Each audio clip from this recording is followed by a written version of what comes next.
এই মুহূর্তে আমরা দাঁড়িয়েছি যাদবপুর স্টেশনের ঠিক বাইরে।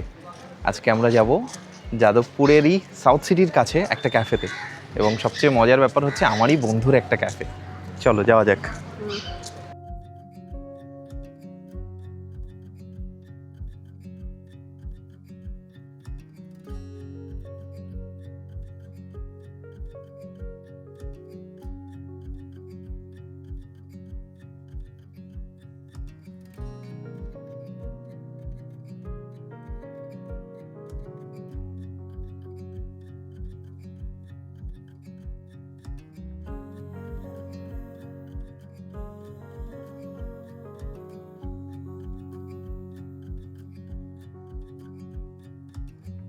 এখন টোটো উঠেছি, এটা সাউথ সিটি টোটো। আর আমরা নামবো, কোথায় নামবো? সাউথ সিটির সামনেই। সাউথ সিটির সামনে কেন? হ্যাঁ, সাউথ সিটির সামনেই তোর সাউথ সিটির পাশের গলি, সেটাই হচ্ছে ক্যাফে। তাহলে তো ভালোই, আমাদের চেনা জায়গা, পুরনো জায়গা। এখানে আগে আমরা গেছি অনেকবার, কিন্তু অন্য ক্যাফেতে। এবারে ডেস্টিনেশন আলাদা, দেখা যাক, তোমাদের সাথে শেয়ার করবো। একদম।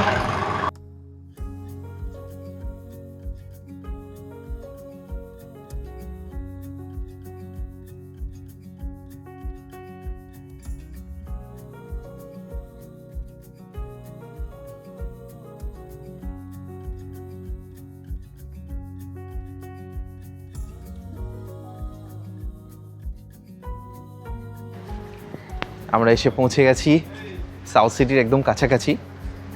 এখানেই আমার বন্ধুর ক্যাফে। বলতে বলতে ও এসে গেছে আমাকে রিসিভ করতে।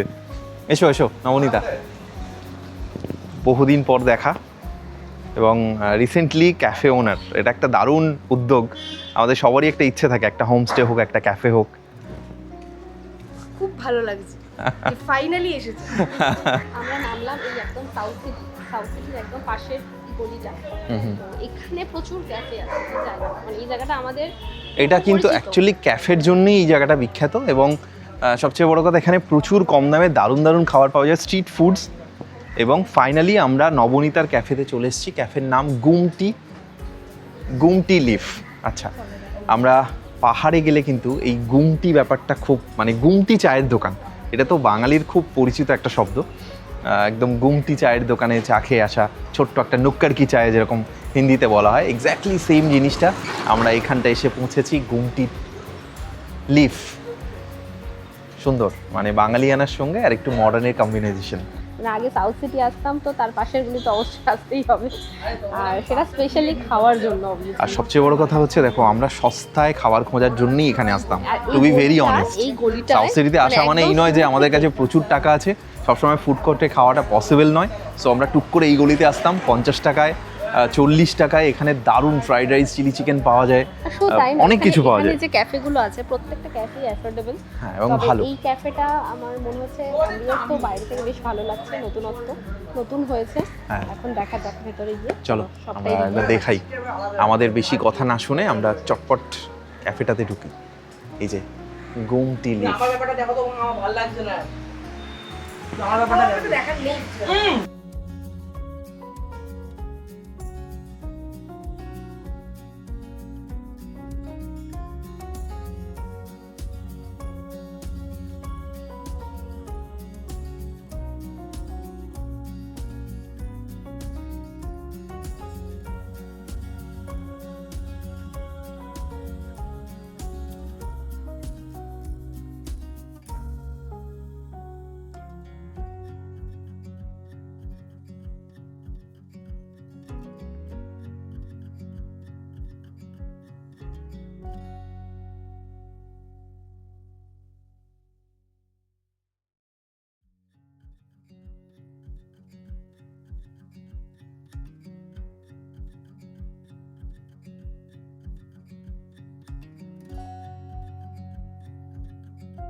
সন্ধ্যাবেলা ইভিনিং স্ন্যাক্স আমাদের এটা হচ্ছে ফিশ ফিঙ্গার, যেখানে 4 পিস ছিল।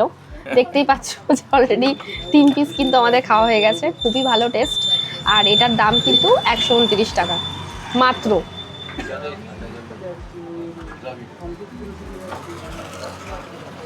দেখো ভেতরে কিন্তু প্রথমে আমার এটা ভেবেছিলাম চিকেনের বোধহয়, এতটাই ভালো হয়েছে খেতে। আমরা আছি গুমটিতে, আমার পাশেই আমার বন্ধু, ওরই ক্যাফে এটা, নবনীতা, ওর চাটা আসছে। গুমটিতে পাহাড়ের গল্প হচ্ছিল। আমরা দুই বন্ধু যখন মিট করেছি এত বছর পর, এবং পাহাড় প্রেমী তিনজন বেসিক্যালি ক্যামেরার পিছনে আছে, পারমিতা, মুন। তো ব্যাপারটা হচ্ছে যে আমরা যারা পাহাড় প্রেমী, আমাদের গল্পের ফাঁকে ঘুরে ফিরে কিন্তু পাহাড় আসবেই, এবং সেখানে ঘটে যাওয়া নানান ঘটনা, ভালো খারাপ মন্দ, বেশিরভাগটাই ভালো এক্সাইটিং কিছু গল্প, সেগুলো আমরা ওই স্মৃতিচারণা করছি বহুদিন পর দেখা হলে যা হয়। এবং সবচেয়ে যেটা ভালো লাগছে, মাটির ভাঁড়ে চা, গুমটিতে বসে পাহাড়ের, মনে পড়ছে যে আমরা যখন নর্থ বেঙ্গল যাই, বা যে কোনো আমাদের কালিম্পং হোক, কার্শিয়ং হোক, পাহাড়ের একটা মিস্ট চা বাগান, তার পাশে বসে এরকম চা, এবং সেই স্মৃতি নিয়েই সেই ফিলটা মনে মনে করে আমরা এই চাটা খাচ্ছি। এবং খুব সুন্দর করে চায়ের আড্ডায় বাঙালি, আমরা আড্ডাই মারছি আজকে। দারুণ হয়েছে চাটা, সত্যি খুব ভালো, দুর্দান্ত। চায়ের বাঙালির প্রতি একটা অদ্ভুত ভালোবাসা রয়েছে, একদম। চায়ের সাথে বাঙালি ওতপ্রোতভাবে জড়িত। আমি রিসেন্টলি দেখছিলাম মানে চার কথাতে, যে আজ থেকে 150 বছর আগেও চাটা আমাদের ছিল না, মানে এটা একটা ব্রিটিশ মার্কেটিং, এবং সেটা এমনভাবে আমাদের এখন মানে ডেইলি লাইফে এসছে। এবং সেখানে যে একজন ভিডিও আরেকজন জিজ্ঞেস করছেন, একটু কমেন্ট করুন কার কার সকালে উঠে চা না খেলে মাথা ধরে, যার মধ্যে একজন আমার সামনেই বসে আছে, সকালে উঠে চা না খেলে মাথা ধরে। তো উনি বলছেন যে এটা কিন্তু একটা মার্কেটিং ছিল, সেই সময়ে হাওড়া স্টেশন শিয়ালদাতে নাকি ফ্রিতে চা দেওয়া হতো, এবং চাটা ছিল বেসিক্যালি লিকার চা। তো তখন জিও সিমও অনেক বছর ফ্রিতে আমরা ইউজ করেছি। তো ব্যাপারটা হচ্ছে যে সেই সময় কিন্তু লোকে চা খেত না, এবং তখন বলা হতো যে চা সর্বরোগহরা, দারুণ মেডিসিনাল গুণ আছে। এবং আস্তে আস্তে চায়ের সঙ্গে যখন দেখলো বাঙালি এই গ্রিন টি, যেরকম আমাদের প্রচলিত কথা আছে, আরে তোমার বাড়িতে আর কোনোদিন যাবো না, এটা যদি মনে করো তাহলে গ্রিন টি খাইও, ঠিক সেরকম লিকার টির প্রতি কিন্তু অনেক বাঙালিরই অসুবিধা আছে। আমার ভালো লাগে। তো দুধ চা আমাদের সঙ্গে, যেমন বিরিয়ানিতে আলু দিয়ে আমরা আপন করে নিয়েছি, চায়ে দুধ মিশিয়ে আমরা আপন করে নিয়েছি, তাই না? মেনলি কিন্তু চা লিকার চাটাই হয়, আমরা ফার্স্ট ক্লাস যে চা খাই, কিন্তু আমাদের দুধ চার প্রতি একটা অদ্ভুত ভালো লাগা আছে। কি আমরা বাড়িতে লিকার চা সবসময় খাই, তবে এটা একটা স্পেশাল চা, এর মধ্যে হানি আছে প্লাস জিঞ্জার আছে। এই টেস্টটা এত সুন্দর লাগছে খেয়ে, মনে হচ্ছে বাড়িতেও যদি এটা প্রতিদিন পেতাম খুব ভালো হতো। আর এখানে মিল্ক টিও খেলাম, এটাও দুর্দান্ত, তবে আমি বলবো এটার থেকেও আমার এটা বেশি ভালো লেগেছে। এটা যেহেতু মেনলি ক্যাফে, মানে চায়ের জন্যই বিখ্যাত, তার জন্য এখানে প্রচুর চায়ের অপশন আছে। দেখো সবচেয়ে ইন্টারেস্টিং আমার এগুলো লেগেছে, যে এইখানে দেখতে পাচ্ছ কিনা মানে বোঝা যাচ্ছে না, জাসমিন চায়, হিবিস্কাস চায়, ক্যামোমাইল টি, লেমন গ্রাস চায়, ব্লু লিফ চায়, মানে এগুলো দারুণ। মানে দেখা যাক ব্লু লিফ চায়টা আসছে কেমন হয়, তোমাদের সাথে শেয়ার করব। তবে এখানে এত চায়ের অপশন আছে দেখে আমার মনে হচ্ছে যে প্রত্যেকটাই যদি টেস্ট করতে পারতাম তাহলে খুব ভালো হতো। আর প্রত্যেকটার দাম দেখতে পাচ্ছি এখানে 30 টাকা, 60 টাকা, 50 টাকা, মানে 100 টাকাও না, রিজনেবল দামের মধ্যে, আর প্রচুর ফ্লেভার।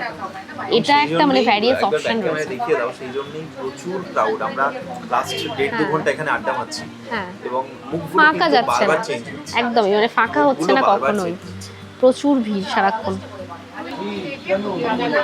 বাবা এইটা দেখো, চায়ের আড্ডায় বাঙালি, এবং আমরা কিন্তু অর্ডার করেছি হার্বাল টি। এখানে নানান রকম চা পাওয়া যায়, তার মধ্যে হার্বাল টিটা আমার দারুণ লাগলো। এটা যেমন ব্লু লিফ টি, একদম ব্লু লেগুনের মতো কালার, এবং এছাড়া হিবিস্কাস টি আছে, রোজ টি আছে, নানান রকম হার্বাল চায়ের অপশান আপনারা পাবেন। অনেক রকম চায়ের ভ্যারাইটি এখানে পাওয়া যায়। এবং যেমন আমার সামনে এখন এটা সেকেন্ড টাইম অর্ডার হলো হানি আদরক টি, দারুণ খেতে। হার্বাল টি যদি নানান রকম অপশান ট্রাই করতে চান, আসতেই হবে। এই যে নবনীতা বসে আছে, তার একদম আমাদের সেকেন্ড রাউন্ড চা চলছে। এই যে চায়ের লেখাই আছে চায়ের আড্ডায় বাঙালি, তো সত্যি বাঙালি চা ছাড়া থাকতে পারে না, বাঙালি আড্ডা ছাড়া থাকতে পারে না, এবং আড্ডা কন্টিনিউ করার জন্য চা। আমরা এখন আর চা খাওয়ার জন্য চা খাচ্ছি না। যাই হোক, নবনীতার সঙ্গে কথা হচ্ছিল পাহাড়ের তোমার একটা এক্সপিরিয়েন্স তুমি বলছিলে যে বলবে আমাকে, বলো কি এক্সপিরিয়েন্স লাস্ট ট্যুরে গেছিলে পাহাড়ে? ট্যুরে তো মানে খুব কম সময়ের জন্য গেছি, হ্যাঁ হ্যাঁ মানে 4 দিন মতো ছিলাম আমরা। কিন্তু এবার পাহাড়ে গিয়ে বুঝতে পারলাম যে কম দিনের জন্য পাহাড়ে গিয়ে মানে ঘোরাটা বেশি ভালো একদম, হয়। মানে প্যাকড শিডিউল হয় একদম আর মানে খুব এদিক ওদিক না। ফেরাতে পারবো না, শুধু পাহাড় দেখতে যেটা হবে। আমাদের লাস্ট সান্দাকফু ট্রিপে হয়েছিল এবং আমাদের সঙ্গে যারা গেছিল ওরই বান্ধবীরা, তারা খুব খুশি, বলছে আমরা এলে না তোদের সঙ্গে আসবো। লাস্ট সিমলা ট্রিপেও সেটাই হয়েছে। সিমলা ট্রিপে বড় বাড়াবাড়ি হয়েছে। তো যাই হোক, সান্দাকফুতে করেও কিন্তু ওইটাই সবার ফিলিংস এবং আমাদের একদম মানে টাইট শিডিউল, মানে এই সময় এটা করতেই হবে, এটা না করলে মিস হয়ে যাবে। মিস হয়ে যাবে, সন্ধ্যা নেমে আসছে, এবার আর একদম হবে না। না। কথা বলতে বলতে চাটা খাও। কথা বলতে বলতে তোমাকে কয়েকটা জিনিস জিজ্ঞাসা করি। দেখো, যেটা এখানে এসে বলছিলাম অফ দ্য ক্যামেরা, তোমার সঙ্গে কথা হচ্ছিল যে আমাদের বাঙালি মানে আমরা তো ভ্রমণ বিলাসী এবং ভোজন বিলাসীও, এবং এই যে আমরা ঘুরতে যাওয়ার সময় আমাদের কিন্তু অদ্ভুত একটা ফ্যাসিনেশন আছে এবং এটা ফ্যাকশন ফিগার্স। আমি এত জায়গায় ঘুরেছি, ম্যাক্সিমাম হোমস্টে বাঙালি ওনার, অ্যাটলিস্ট পার্টনার ওনার বা লিজ ওনার।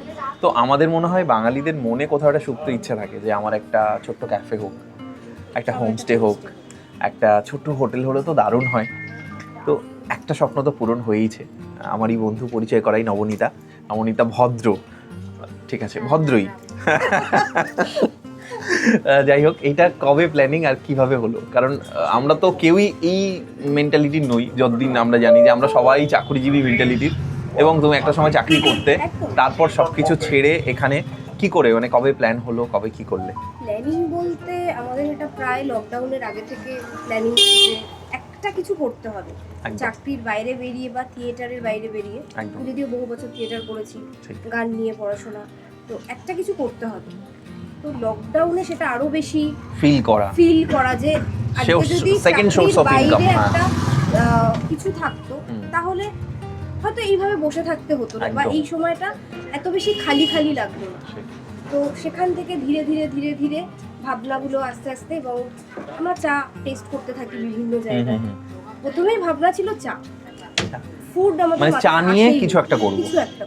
ঠিক। প্রথমে ফুড আমাদের একদমই মাথায় আসেনি, তো চা। তো সেই থেকে আস্তে আস্তে অদ্ভুতভাবে একজন ভদ্রলোক, আমি যার নাম নিচ্ছি না, তো সে নাম নেওয়া খুব একটা পছন্দ করেন না, না, সেই ঠিক। কারণেই নাম নিচ্ছি না। তো বেসিক্যালি তিনি আমাদের ঠেলে দিলেন যে না, এবার করতে হবে তোদের, এবার নেমে পড়। যদি জলে না পড়িস তাহলে বুঝতে পারবি না জলটা কতটা গভীর। ঠিক ঠিক ঠিক। এটা তো মানে এই করে বিরাট দামি একটা কথা। একদম একদম 2024-এর ডিসেম্বরে, 1 ডিসেম্বর আমরা এটা ওপেন করি। মানে জাস্ট ছোট্ট এক জায়গা। বছর এক কমপ্লিট। বছর দেখো, ছোট্ট জায়গা হলে আমি বলবো এই লোকেশনটা, আমরা আস্তে আস্তেই বলছিলাম যে আমাদের পুরোনো জায়গা, আমরা বাড়িতে যখন শুনলাম যে ক্যাফেটা এই জায়গাতে, এর আগেও শুনেছি, বহু জায়গায় আসা হয়নি ঘুরে ঘুরে ঘুরে ঘুরে। তো ব্যাপারটা হচ্ছে যে লোকেশনটা এত সুন্দর না, আমরা জীবনে আমরা প্রত্যেকে, হয়তো যারা এই ভিডিওটা এখন দেখছে, প্রত্যেকেই এই এরিয়াতে আড্ডা মারিনি এমন বাঙালি ইয়াং জেনারেশন খুঁজে পাওয়া যায় না। যাদবপুর গ্রিন জোনে আমরা আড্ডা মেরেছি, যাদবপুর আমার কলেজ নয়, তোমারও নয়, কিন্তু ওখানে মেরেছি কিন্তু আড্ডা একদম। মেরেছি। আমার প্রেসিডেন্সি, সেখানেও একটা আড্ডা জোন, মানে বাঙালি যে আড্ডা, তার উল্টো দিকেই কফি হাউস, এবং এই সাউথ সিটির এই এরিয়াটা, এটা কিন্তু ভীষণভাবে একটা আড্ডা জোন। এবং আমরা একটা সময় সন্ধ্যা হলে, এখন হয়তো ক্যাফেতে বসি, এটা ফ্যাশন হচ্ছে, আমরা রাস্তার দোকানে দাঁড়িয়ে, এরকম গাছতলায় দাঁড়িয়ে ঘন্টার পর ঘন্টা আড্ডা মেরেছি। তো আড্ডা মারাটা আমাদের ফ্যাক্টর, এই বসে থেকে আড্ডা মারাটা অতটা বেশি নয়। না না না, তো এই যে একটা জিনিসটা হয়েছে, এবং আমি বলবো যে এই জোনটা ভীষণ ভালো চুজ করেছো, যার জন্য প্রচুর মানুষ, এবং যেহেতু আমি দেখছি সবই রিজনেবল, চট করে কিন্তু একটা কলেজ গোয়ার যারা আছে তারাও আসতে পারে, ওটাই আমাদের main একটা অফিসের ভাবনাই পরে ছিল। আসা। সবাই অ্যাফোর্ড করতে পারে, এবং একদম কোয়ালিটি এবং কোয়ান্টিটি ঠিক দুটোই যেন ভালো থাকে, লাগে, হ্যাঁ। এবং সেম থাকে। ঠিক ঠিক। তো এইটা মাথায় রেখেই এটা শুরু করা।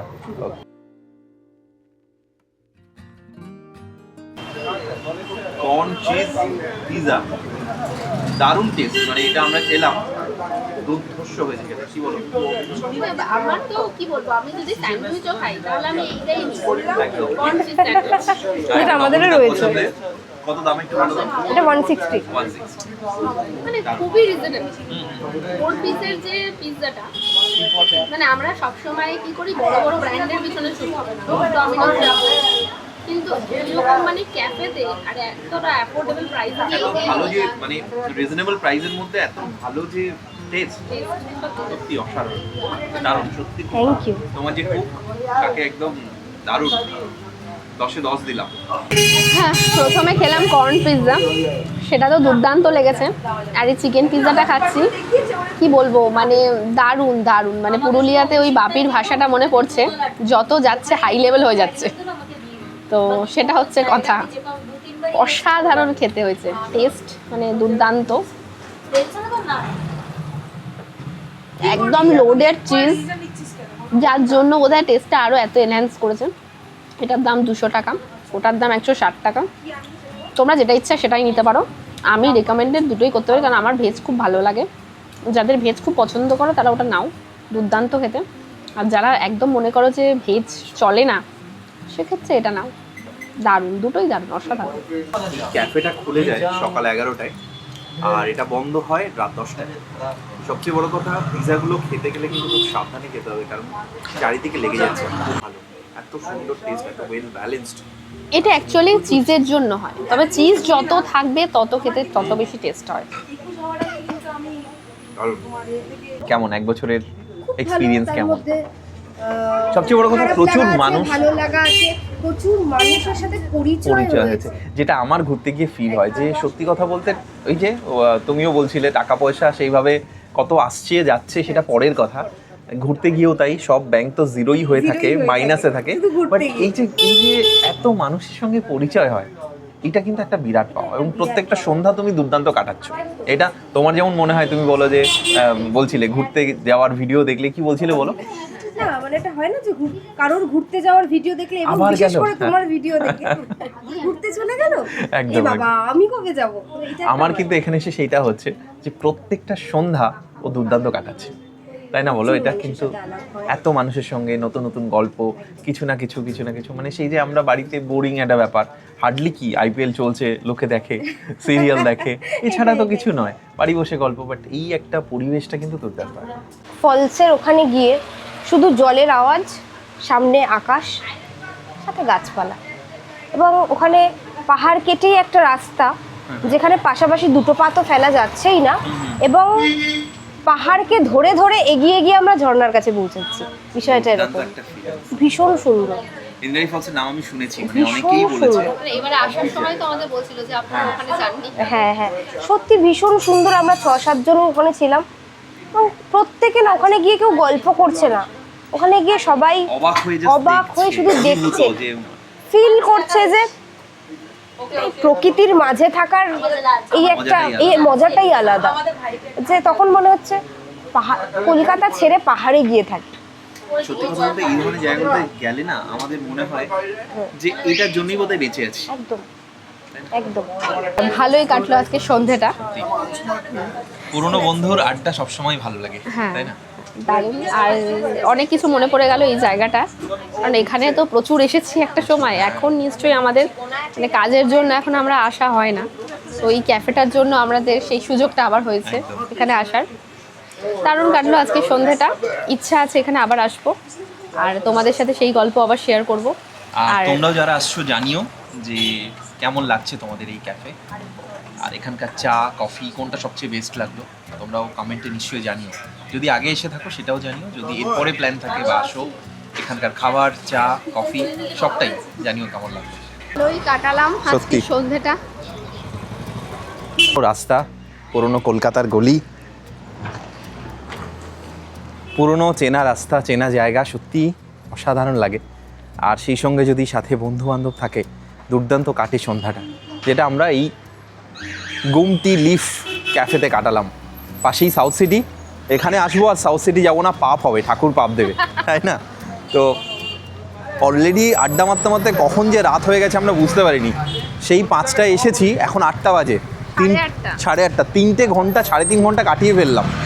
এই হচ্ছে বন্ধু বান্ধব, এই হচ্ছে চায়ের আড্ডা। কেন আমাদের উন্নতি হয় না তার কারণ হচ্ছে আমরা এত আড্ডা প্রিয়, এত গল্পবাজ যে সারাক্ষণ আমরা ওটা করতেই ব্যস্ত। চা খেতে এসেছিলাম কিন্তু টাটা এত বেশি হয়ে গেছে যে মনে হচ্ছে বাড়ি গিয়ে আর ডিনারটা আজকে হবে না। এখানকার খাবারগুলো সত্যি এত ভালো এবং এত ডেলিশিয়াস যে আমরা একটার পর একটা অর্ডার করেছি। আর সবচেয়ে বড় কথা, খাওয়া চা এইগুলো আমাদের কাছে গৌণ হয়েছে, যেহেতু এতদিন পর নবনীতার সঙ্গে দেখা এবং সেই যে আড্ডা, এটা তো অনেকটাই আমি অলরেডি এই ব্লগে দেখিয়েছি। আর সত্যি খুব ভালো লাগছে, মানে বহুদিন পর মনে হচ্ছে যেন তাজা হাওয়ার মতো। বন্ধুত্ব মানেই তাই, একটা তাজা বাতাস, এটা কিন্তু খুব দরকার। আমরা যেমন ঘুরে বেড়াই, সেরকম এই বন্ধুদের সঙ্গে আড্ডা মারা, একটা সন্ধ্যা, একটা বিকাল, এটা কিন্তু সত্যি আমরা খুব, তাই না, এটা দরকার।